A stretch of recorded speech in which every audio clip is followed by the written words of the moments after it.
Lautaro Martinez has quickly become one of Europe's elite strikers. He's the 5th highest goal scorer across Europe's top 5 leagues so far this season with 12 goals. Now that's only behind Kane, Serhou Guirassy, Haaland and Mbappe. Now that is some serious company to be keeping. Fresh off being a minor part of Argentina's World Cup win last December, Lautaro is definitely taking his frustration out at not starting more of those games on the rest of Serie A. Just ask Salernitana, whom Lautaro scored 4 against in 37 minutes after coming off the bench in September. Now Lautaro is one of the few elite strikers in Europe. They are always in high demand. We will talk about where his future holds a little later on. But first, an intro to Lautaro. He was born in Bahia Blanca, a region of Buenos Aires. Lautaro played at Racing Club in Buenos Aires for 4 years before joining Inter aged 20 in 2018 for 25 million euros.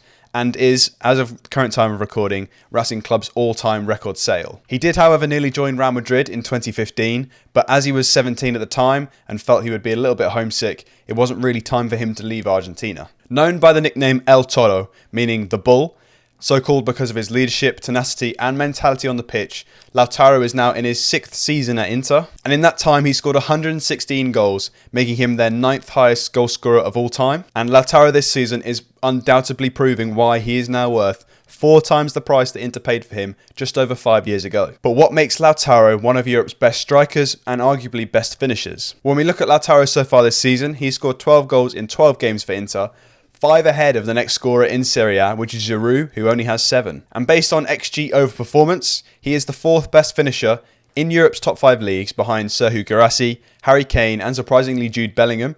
He's scored 11 non-penalty goals from 6.4 non-penalty XG, which is an overperformance of 4.6. Now that is about a 60% overperformance, and some might argue that that is unsustainable. But when you watch Lautaro, you can understand that he is an amazing finisher, and if there was anyone that was going to keep up that sort of scoring rate, it would be him. And as you might know, Inter start in this 3-5-2 as they have done over the last few seasons. Lautaro starts as part of those front 2 strikers. Last season it was with Edin Dzeko.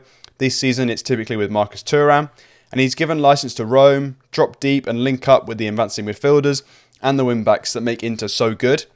Those are really good strengths of Lautaro, but we're going to start with what makes him an outstanding finisher. Now, in my opinion, what typically excludes a good striker from an elite striker is composure, and Lautaro has this in abundance. Lautaro is typically calm and measured in his approach, knowing when to be delicate and knowing when to utilise the immense power that he has. And if you watch his goal against Bologna, the ball barely moves as it flies into the far corner from about 20 yards, and it really epitomises one of Lautaro's key strengths at how hard and how flat he can hit the ball. And especially this season, when Lautaro gets that ball on target, he is scoring a lot more often.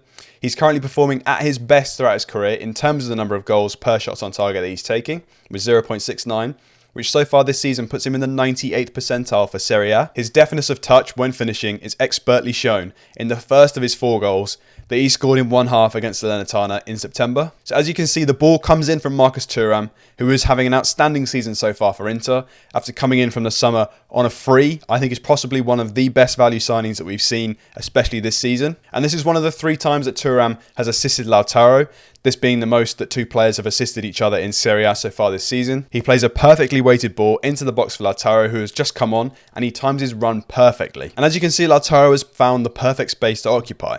Now, many strikers like to sit in that gap between the 2 centre-backs.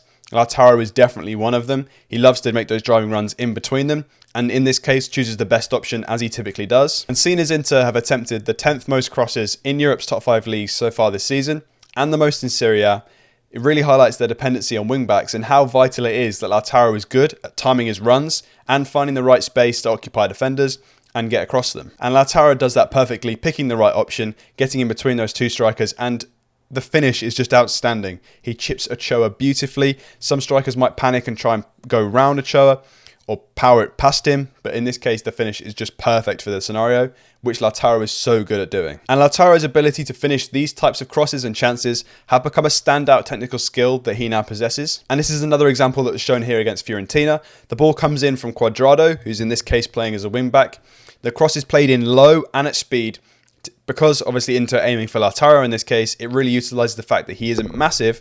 Admittedly, he's good in the air, but his finishing across the ground is really, really sublime. Lautaro then makes his move towards the front post, again getting in between the two centre-backs, which is something that we saw in the previous example. And instead of smashing this ball, he uses the pace on the cross to guide the ball over the Fiorentina goalkeeper, who's Christensen, in what is a great finish. Now, Lautaro is an expert at finishing close range, but also slightly further away as well, and we can see an example here from Inter's game against Atalanta. Now, Lautaro picks the ball up on this left-hand side and is quickly faced up by two defenders, and then is joined by a third, but he chooses to shift the ball onto his right foot and picks out the far right-hand corner, showing that he doesn't just need power or to be close to the goalkeeper to finish these chances. He really has the finesse to finish from everywhere. Now, Lautaro is a fantastic finisher, but sometimes when it comes to his link-up play, his choice and weight of pass when Inter are on the transition can slow the move down and prevent the creation of some chances. But more often than not, he does get those passes right when he receives the ball into feet, either when Inter are breaking on the transition or sometimes when he drops deep to help them in possession. And his through balls are often incisive and really accurate. And here is an example here from last season against Fiorentina that really highlights this. The ball's just been won back by Lautaro, and you can see that the Fiorentina defensive shape is a little bit all over the place since the ball's just been turned over. And Lautaro's awareness of the situation and the awareness of those players around him is really crucial in creating this chance and eventual goal for Barella. He has the awareness to pick out Barella, who in this case is making the driving run through the middle of that disorganised defence, and scores. And this leads on to another real key attribute of Lautaro as well. He's fantastic in hold-up play. He uses his strength and his slightly stocky stature really to his advantage. He often holds off defenders really comfortably, even given his size compared to some of the taller Serie A centre-backs.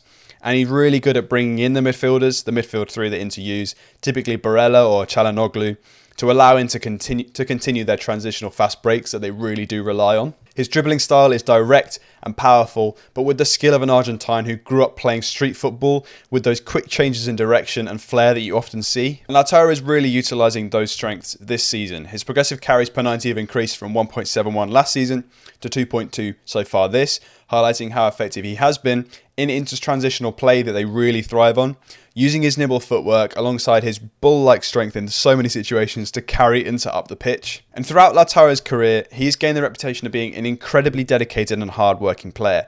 Remember earlier when I said about the meaning behind Lautaro's nickname El Toro, because of his leadership, tenacity and mentality on the pitch, and that's really come to fruition so far this season in the fact that he's now Inter captain after Milan Skriniar left last season, or the end of last season, and he really epitomises the commitment, the hard work, the determination that Simone Inzaghi really demands of this Inter team, and it's one of the main reasons why they are doing so well this season. And this is really shown in his defensive numbers. He's ranked inside the top 99th percentile for interceptions among strikers in the top 5 leagues across Europe, as well in the 94th for blocks and the 86th for tackles. And this is all perfectly summed up in a screenshot from last season's Derby della Madonnina, or the Milan derby. Hernandez is having the time of his life, driving into the centre of the pitch, minding his own business, getting Milan up the pitch, and then out of nowhere, a spiky-haired Argentine just flies in, takes the ball off him and starts his own counter-attack. And this epitomises perfectly the work rate, determination of Lautaro, showing just how well-rounded a striker